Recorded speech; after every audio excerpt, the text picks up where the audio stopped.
Welcome back for today's segment of Today's Retirement with Sherman Huff. Sherman, thank you for joining us. I always look forward to these conversations. And good to be with you, Emily. We are talking about a tough one again today, grief. Yep. And what it's like to lose a loved one, especially over the holiday season. Right. And we talked about last week some of the difficult parts of getting through the holidays. That's right. There are several stages that you want to talk about today that are the grief process, right? It depends on which, which book you're reading or which psychologist you're listening to, but I've seen the stages of grief broken down into from about 3 stages up to about 9 of them. And I think probably one of the more popular ones that are more accepted ones is the 5 stages of grief. And of course the first one is just denial. When you, especially if it's a sudden death, like we talked I think last week about your granddad died suddenly on Christmas Day. That's you weren't expecting that.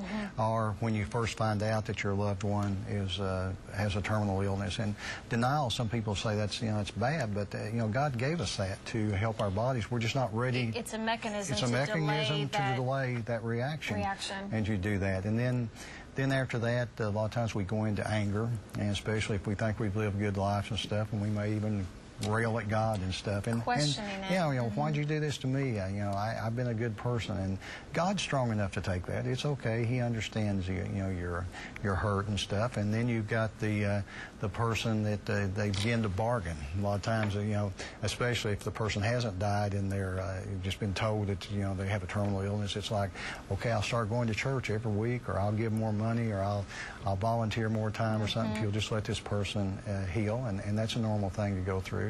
Then depression usually sets in at some point in there. That one can last a little bit longer, can't it? It really can, and it can come and go. And I should say that you don't just move through these stages. It's bang, bang, bang, bang. You may go over and then you may go back a little bit, but depression can set in either just over the loss of the loved one, the sadness you feel, or from fear of what's it going to be like, how am I going to make it financially, that sort of thing.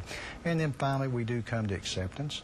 And that's not that, hey, everything's okay, I'm glad the person's gone. It's just that, okay, I'm going to be able to make it, and things will continue on. My mom always says you get through it, not over it. That's for darn sure.